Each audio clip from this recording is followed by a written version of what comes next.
오늘부터 히브리서를 저희들이 좀 시작을 하려고 합니다. 아들을 통하여 말씀하심이라는 제목으로 1절부터 3절까지의 말씀을 좀 보도록 하겠습니다. 오늘은 서론격이 되겠습니다. 그래서 본문도 본문이지만 또 히브리서에 대한 설명을 좀 먼저 해야 될 것 같습니다. 히브리서는 굉장히 좀 독특한 성경입니다. 굉장히 독특한 게 뭐냐면 다른 성경에 비하면 우리가 좀 이해하기가 좀 쉽지 않아요. 그래서 본문으로 좀 잘 쓰지 않고요. 보통 우리가 그냥 단편적으로만 알고 있는 게 뭐 11장의 믿음장이다, 그 다음에 멜기세덱 이야기가 나온다, 뭐 이 정도로만 이야기를 하거든요. 그래서 많이 본문으로는 좀 사용을 하지 않고요. 실제로 히브리서는 좀 복잡한 부분들이 있어요. 왜냐하면 누가 썼는지, 누구에게 썼는지 이게 정확한 증거가 마땅치가 않습니다. 그래서 심지어는 제목도 히브리서라고 되어 있는데 가지고 이제 이렇게 발굴되어진 그 사본들 중에서 제일 오래되고 권위 있는 것에 히브리인들에게 이렇게 쓰여져 있었다고 그래요. 그래서 거기에서 이름이 따져서 히브리서 이렇게 되거든요. 누가 썼을까 이러면은 전통적으로는 바울이 썼다 이렇게 이제 인지를 합니다. 바울이 썼다라고 얘기하지만 사실은 바울이 썼다고도 100% 이렇게 확증을 할 수가 없는 것이, 바울의 서신서들의 특징이 뭐냐면요, 나 바울은 이래가지고 본인이 본인을 밝혀요. 그리고 바울의 글은 대부분 서신서기 때문에 누가 누구에게 쓰는지, 그러니까 바울이 누구에게, 그래서 뭐 예를 들면 고린도서다 그러면 고린도 성도들에게, 빌립보서면 빌립보 성도들에게, 이렇게 정확한데 히브리서는 우리가 아는 것처럼 바로 그냥 이렇게 본문으로 나오거든요. 그래서 바울이 썼다 하기도 좀 그렇고요. 보통 교회가 전통적으로는 바울을 저작으로 얘기하지만 바울이라고도 하고요. 또 어떤 학자들은 아볼로다라고도 얘기를 하고요. 또 바나바다라고도 얘기를 하기도 하고요. 브리스길라와 아굴라다라고도 이렇게 저자를 얘기합니다. 그래서 이 교부 오리게는요, 뭐라고 얘기를 했느냐 하면 히브리서의 저자는 오직 하나님만 하신다 이렇게 얘기를 했습니다. 정확하지가 않다 이 얘기죠. 하지만 누구보다도 이제 그래서 히브리서를 연구를 하고 이렇게 공부를 할 때는 외부에서의 도움을 잘 못 받아요.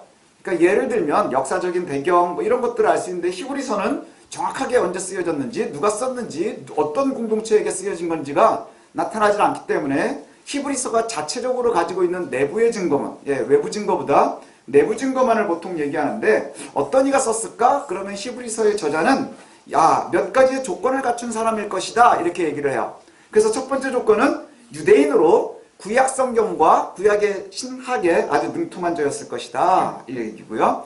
그 다음에 바울과 같은 생각을 하고 있는, 바울의 설교에 아마 감화를 받았거나, 그래서 바울과 같은 생각을 하고 있고 디모데와 굉장히 친분이 두터운 사람, 그리고 특히 기독교의 교리 중에 기독론에 능통한 사람, 예수 그리스도를 정확하게 알고 있는 사람, 그 다음에 알렉산드리아에 있었던 헬라 철학에 능통한 사람.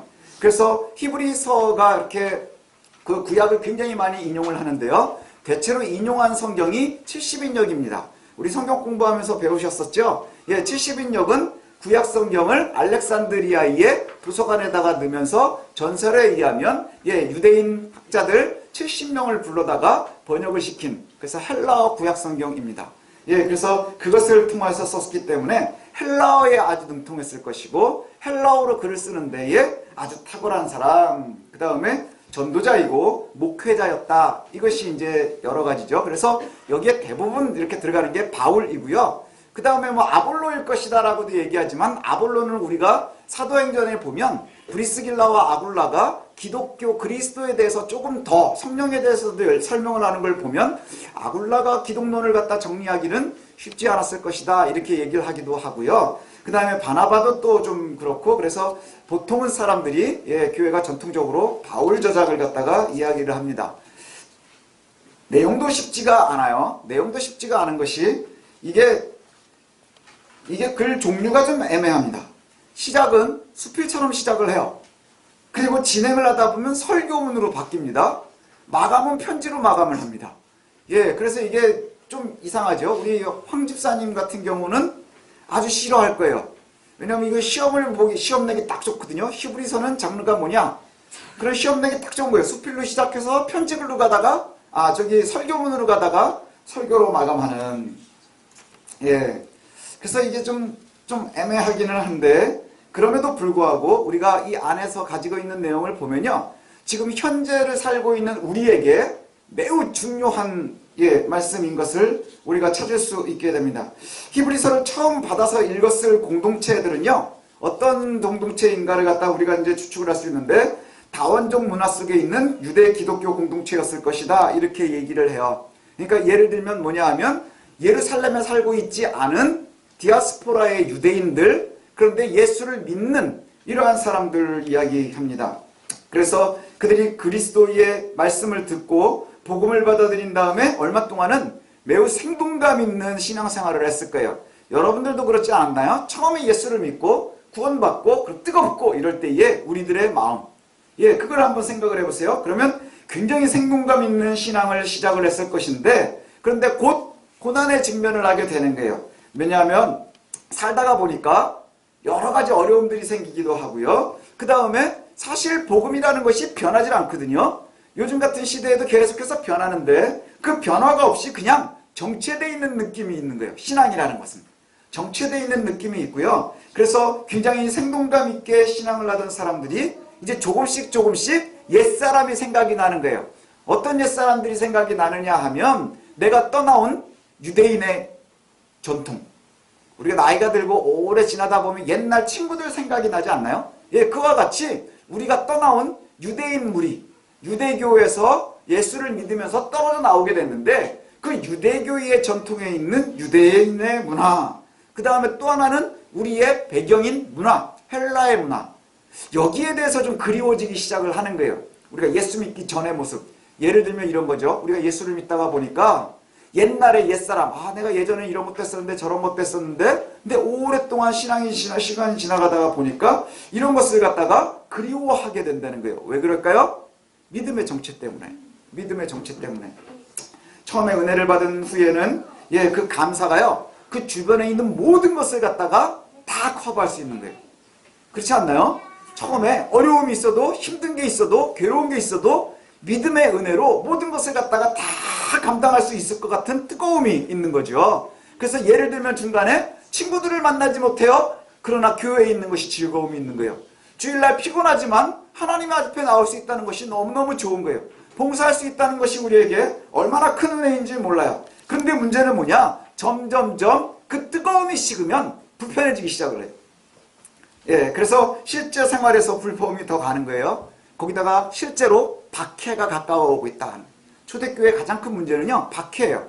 박해가 가까워오고 있다는 것이죠. 우리들도 역시 마찬가지입니다. 현대의 그리스도인들도 사회생활을 하다 보면 실질적인 박해가 있어요. 왜냐? 우리가 믿음의 뜨거움을 놓치게 되면요, 우리가 믿음의 뜨거움을 놓치고 어려움이 생기면서부터 처음에 가지고 있었던 사랑을 놓치면 점점 불편해지고 힘들어지고 편안한 것을 찾게 되고, 그러면서 점점 신앙생활은 재미가 없어지고, 그런데 눈을 잠깐만 돌려보면 교회 밖은 점점 변하고 화려해지고 빠르게 발전하고, 그래서 내가 떠나왔었던 유대 사회가 그리워지고 헬라 문화가 그리워지고, 이런 일들이 벌어지게 됩니다. 내 믿음은 현재 그냥 백보 상태인데, 변하지 않고 그 자리에 그냥 있는 것 같은데, 내가 떠나온 유대 사회나 그 다음에 헬라의 문화는 끊임없이 발전해 가는 거예요. 화려해져 가는 거예요. 그래서 그것을 볼 때마다 가끔은 내가 도태되고 있나? 내가 떨어지고 있나? 불안해지기도 하고, 그 떠나온 곳들이 그리워지는 그것을 또 가끔은 동경하기도 합니다. 그러면서 구체적으로는 손해를 보기 시작한다는 거죠. 박해를 받고 그 다음에 실질적인 어려움을 갖게 된다고 하면 결국 교회가 첫사랑을 놓치기 시작을 하는 거예요. 그러면서 나오는 게 뭔지 아십니까? 다원주의예요. 상대주의가 되는 거예요. 믿음의 절대적인 것은 놓고 세상과 조금씩 타협하기 시작을 해요. 타협을 하게 되죠. 다원주의 하면 우리가 제일 가까이에 들었었던 건 종교다원주의, 예수 그리스도 외에도 우리가 구원받을 길이 있지 않겠느냐 하는 이야기들이죠. 요즘은 굉장히 교회 가까이에 많이 들어와 있어요. 그 다원주의는요, 믿음이 떨어질 때마다 우리의 주변으로 가까이 옵니다. 그리고 이미 진보적이다 라고 얘기하는 신앙에서는 많은 사람들이 예수 그리스도의 복음 외에도 구원의 길이 있지 않겠느냐 하고 연구하는 것, 이게 종교다원주의거든요. 근데 이 다원주의는 문화다원주의, 신앙 스타일의 다원주의, 뭐 여러 가지가 있을 수 있어요. 결국은 그리스도의 복음의 절대성을 포기하는 거예요. 그리스도의 절대성, 이것이 얼마나 폐쇄적이고요. 요즘 시대에는 얼마나 이것이 불리한 일인지 몰라요. 그렇지 않나요? 다원화되어야 되고 그 다음에 많은 것을 포용해야 되는 시기에 그리스도의 복음만이 오로지 유일한 진리다. 이것이 얼마나 힘든 일인지, 이것이 얼마나 앞뒤가 꽉 막힌 것인지, 속된 표현을 하면 꼰대로 가는 지름길이 돼가는 이러한 시기를 우리가 살아가고 있습니다. 그래서 결국에는 삶의 중심에서 복음은 조금씩 밀어내고 그 다음에 실제로 멀어지기 시작을 하는 것이죠. 그래서 하나님의 나라, 안식, 구원 이런 것에 대한 기대는 점점 잊혀지게 되고요. 오히려 현실과 가까워지고 싶어하는 믿음의 스타일로 바뀌는 거예요. 현실에 가까워지는 거예요. 결국 현실과 거리가 멀어지는 구원, 재림, 하나님의 나라, 이것은 우리에게서 조금씩 놓쳐지는 거예요. 교회들이 그렇지 않은가요? 교회들이 하나님의 나라에 대해서 더 이상 얘기하지 않아요. 구원에 대해서 얘기하지 않아요. 복음에 대해서도 잘 얘기하려고 하지 않습니다. 그러면 이것이 점점 멀어지다 보면 어디까지 가게 될까요? 서서히 떠날 준비를 하게 되는 거예요. 이걸 갖다 성경에선 배교라고 하거든요. 믿음을 배신한다는 것이죠. 이것을 갖다가 본인들이 의도를 가지고 하는 게 아니라 은연중에 서서히 가까워진다는 거예요. 이러한 상황에 처해 있는 처음 신도들에게 지금 쓰여져 있는 것이 바로 히브리서입니다. 그래서 점점점 첫사랑을 잃어가고 그 다음에 떠나온 유대교와 그 다음에 헬라의 문화에 그리움이 있고 그 다음에 배교의 그림자가 드리워지는 이들에게 가장 중요한 건 뭘까요? 이런 위기에 빠져있는 이들, 이들에게 가장 중요한 것 뭘까요? 어떻게 하면 이것이 해결이 될 수 있을까요? 이들에게 가장 중요한 것은 여러분에게도 가장 중요한 거예요. 왠지 아십니까? 현대교회나 히브리 지금 첫 번째 받아야 되는 히브리 공동체의 모습이 다르지 않다는 거예요. 한국교회가 하나님의 은혜를 입어서 뜨겁게 막 콩튀듯 팥튀듯 튀던 시대가 있었어요. 그리고 모든 것을 감당할 수 있을 것 같은 시대가 있었어요. 순교하게 해달라 기도하는 사람들이 차고 넘치는 시대도 있었습니다. 그런데 지금은 여러 가지 다른 이유 때문에 우리가 복음을 등한시해요. 그러면서 우리의 삶에서도요, 점점 상대주의가 들어오기 시작을 합니다. 다원주의가 들어오기 시작을 합니다. 편안한 신앙, 멋있는 신앙, 그 다음에 사회적으로 안정된 신앙, 그 다음에 폼나는 신앙, 이것을 갖다가 우리가 추구하게 돼요. 그러면서 뭘 놓치게 되죠? 하나님의 나라, 예수 그리스도의 복음, 믿음, 이런 것들을 갖다가 우리가 놓치는 거예요.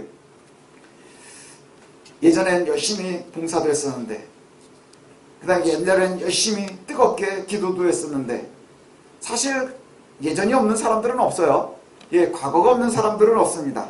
근데 시간이 좀 지나고 그 뜨거움이 조금씩 식어가고, 그리고 현실의 도전은 점점 커지고, 그 뜨거움이 식으면서 사회생활이 점점 믿음의 생활이 불편해지기 시작을 하고, 내가 자라왔던 어린 시절의 친구들도 그리워지고 옛 모습도 그리워지기도 하고, 때로는 그들과 어울렸었던 많은 믿음의 스타일도 그리워지기도 시작을 합니다.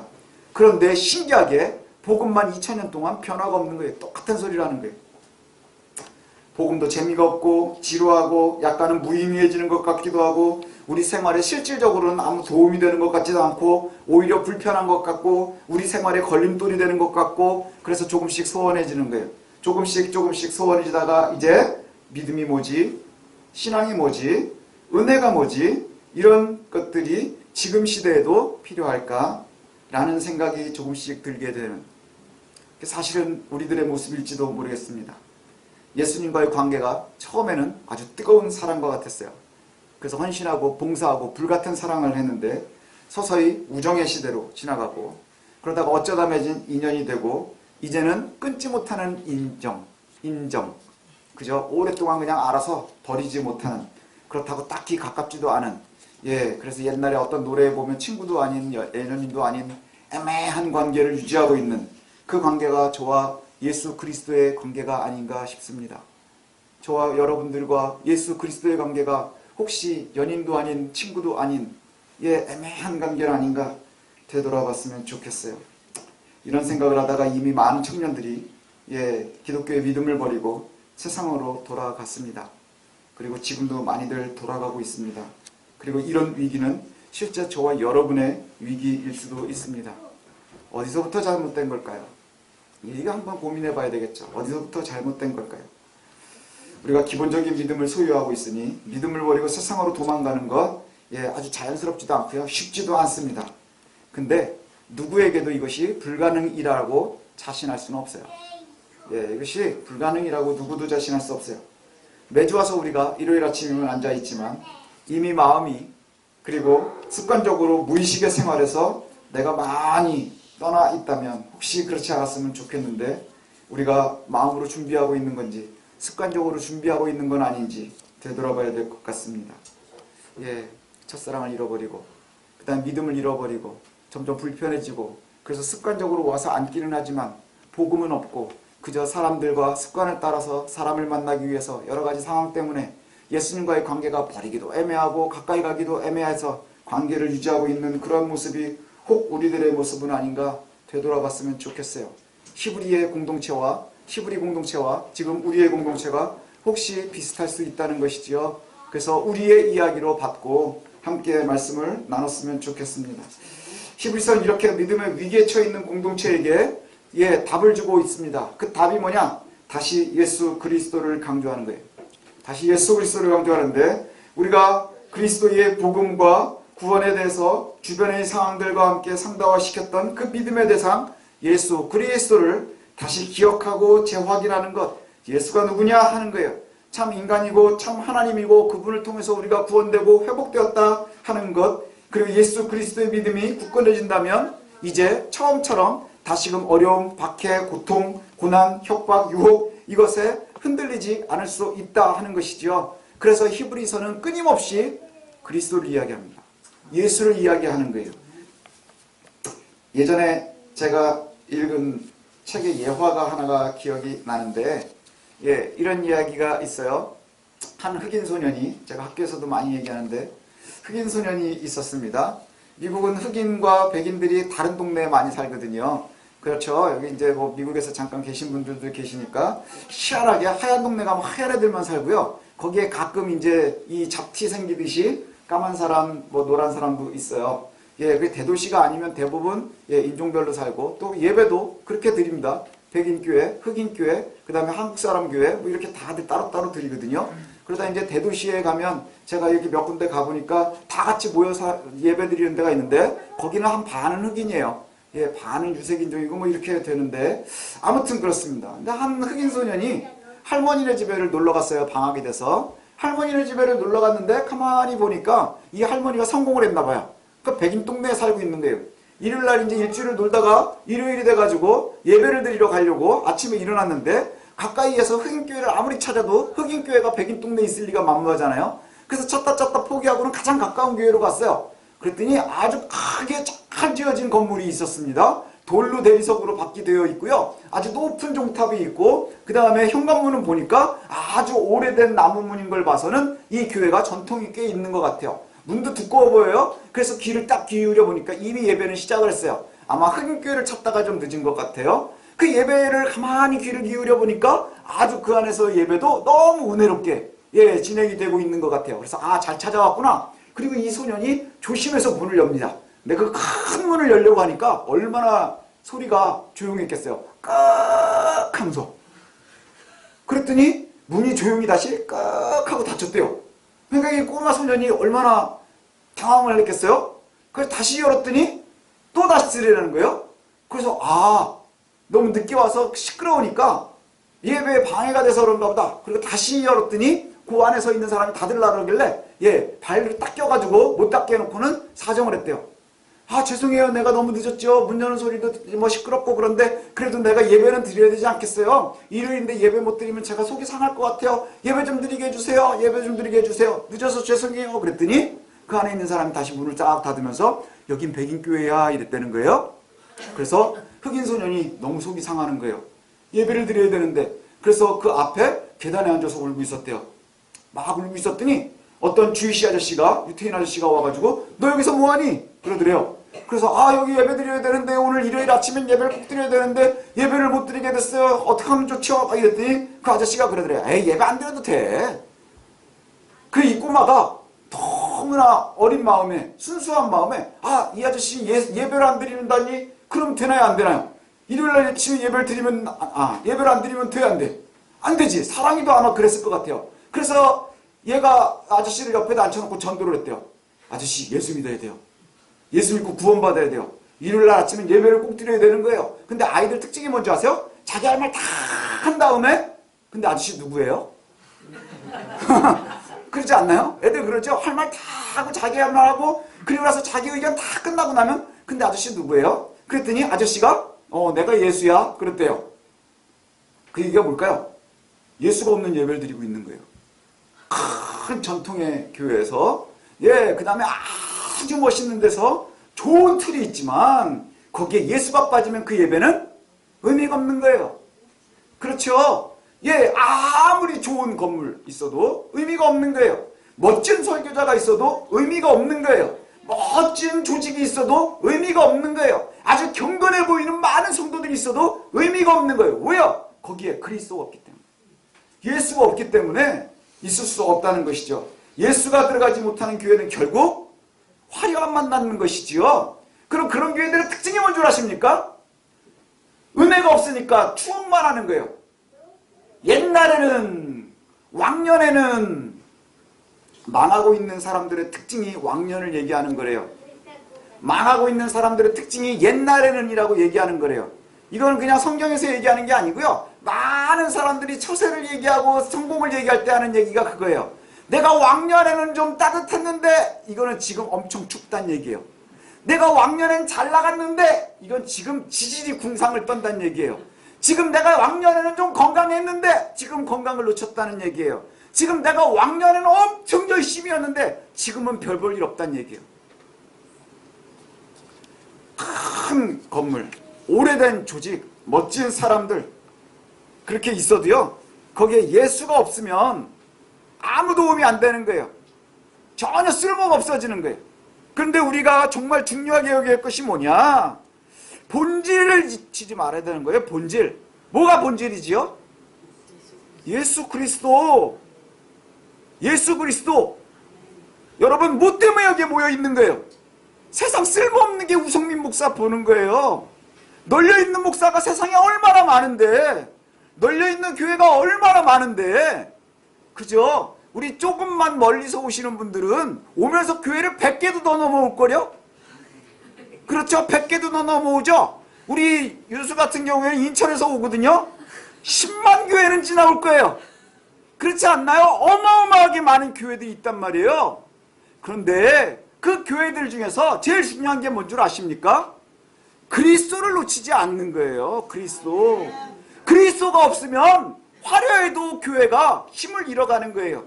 하지만 초라하고 거적대기로 쌓아놓은 작은 곳일지라도 예수 그리스도를 놓치지 말아야 되는 거예요. 이것이 우리가 성공할 수 있는 거예요. 믿음의 성공은 그리스도를 갖느냐 못 갖느냐 여기에 있는 줄로 압니다. 교회가 오랫동안 목소리가 잘 안 들리나요? 마이크 건전지가 빨리 빠졌나 봅니다.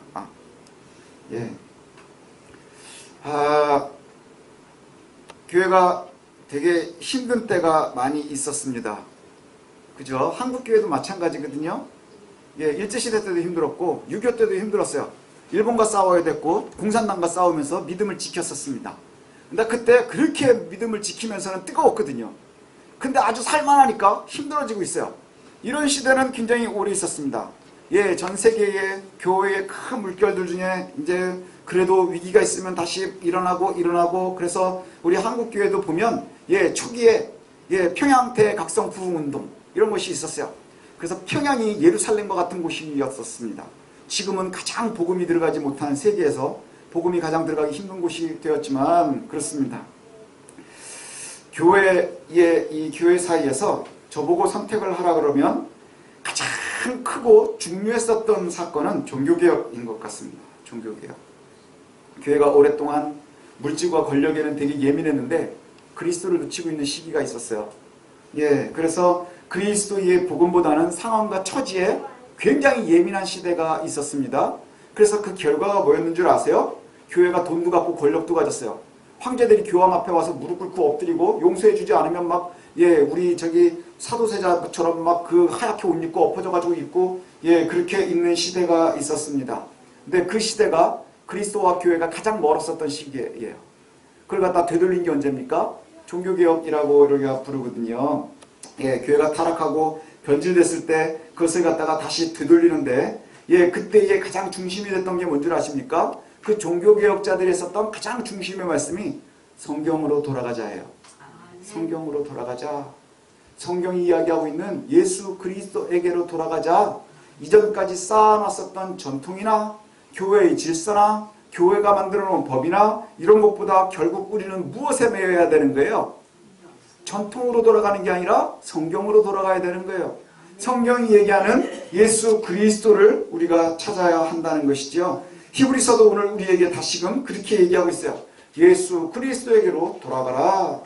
너희의 기억에는 오래전의 믿음으로 희미해진 예수 그리스도를 다시금 재발견하라.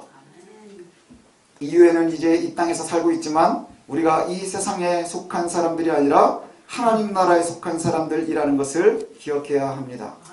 여러분, 땅은 지구 위에 발 붙이고 있지만 우리가 하나님 나라를 바라보며 사는 것이라는 거예요.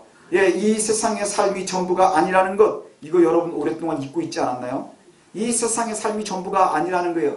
하나님의 나라를 바라보고요, 저 천국 본향을 갖다가 가야 한다는 거예요. 그래서 처음에 신앙이 뜨겁고 우리가 믿음이 뜨거울 때에 가장 오랫동안 했던 얘기가 뭐예요? 이곳은 우리가 나그네 되는 거예요. 우리는 이곳을 지나가는 거예요. 그리고 어디를 바라보면서? 하나님의 나라를 바라보면서. 하나님의 나라를 바라보면서 그렇게 살아가는 거예요. 이게 바로 히브리서가 이야기하고 있고 히브리서가 우리에게 격려하고 있는 이야기입니다. 이제 본문을 좀 잠깐 살펴보면 옛날부터 하나님께서는 선지자들을 통해서 끊임없이 말씀하셨어요. 그게 1절 말씀이에요. 옛적의 선지자들을 통해서 여러 부분과 여러 모양으로 우리 조상들에게 말씀하신 하나님이 계셨습니다. 그래서 선지자들을 통해서 하나님께서 자신의 뜻과 자신의 말씀을 갖다 끊임없이 전달하셨다는 것이지요. 여기서 우리가 놓치지 말아야 될 것은 뭐냐? 선지자는 도구였고 전달되는 것은 하나님의 말씀이었습니다. 그래서 무엇을 말씀하시느냐? 하나님께서 친히 하나님의 말씀을 전해주시는 거예요. 근데 이제 마지막 때에는 선지자가 아니라 2절에 보니까 이 모든 마지막 날에는 아들을 통해서 말씀하신대요. 이 마지막 때는 우리가 그냥 성경을 보면서 바로 얘기하는 종말의 때가 얘기하는 게 아니고요. 하나님께서 자기를 갖다 계시하고 말씀하시는데 선지자들로 끊임없이 말씀을 하시다가 그 마지막의 끝에 말씀을 갖다 하는데 그곳의 끝에 완성되어지는 곳에 최종적으로 완성할 때에 그때에 누구를 통해서 말씀하시느냐? 아들을 통해서 말씀하셨대요. 아들을 통해서. 그래서 하나님께서 아들을 통해서 우리에게 말씀하시는데 그분이 어떤 분이냐? 하나님의 상속자고 광채가 있으시고 창조하신 분이고 세계를 지으신 분이고 그분이 바로 예수 그리스도다 이렇게 얘기하는 거예요. 하나님이 곧 예수 그리스도신 거예요. 이전에 많은 이들이 선지자들을 통해서 하나님께서 말씀을 하셨지만 그것은 그저 보여지는 스케치일 뿐이었고 본체가 직접 오는 것은 예수 그리스도를 통해서다 이렇게 얘기를 합니다. 누군가 우성민 목사가 어떠냐 얘기하면 대답을 여러분은 어떻게 하시겠어요? 이게 되게 애매하거든요. 우성민 목사가 어떠냐라고 질문을 하면 여러분들이 누군가에게 저를 소개한다고 치십시다. 제가 스스로 생각을 해보세요. 뭐라고 소개를 하면 딱 맞을까? 그랬더니 우성민 목사는 성격은 소심한데 말이 많아요. 그쵸? 성격은 소심한데 말은 많아요. 나름 좀 바쁜 것 같은데 좀 게으릅니다. 제가 잘 알거든요. 근데 요즘에는 또 건강도 좀 별로 좋지 않아서 좀 마른 것 같고 그러다가 또 어쩔 때 보면 아주 정직하게 살겠다고 하는데 또 가까이 가면 까칠해요. 그게 묘하죠. 이렇게 자꾸 얘기를 하다가 보면 사람들이 들으면서 뭐라 그랬어요? 아, 우성민 목사는 또라이구나. 그러지 않겠어요? 이 사람 좀 희한한 사람이구나 하고 여러 가지로 상상을 하겠죠. 왜요?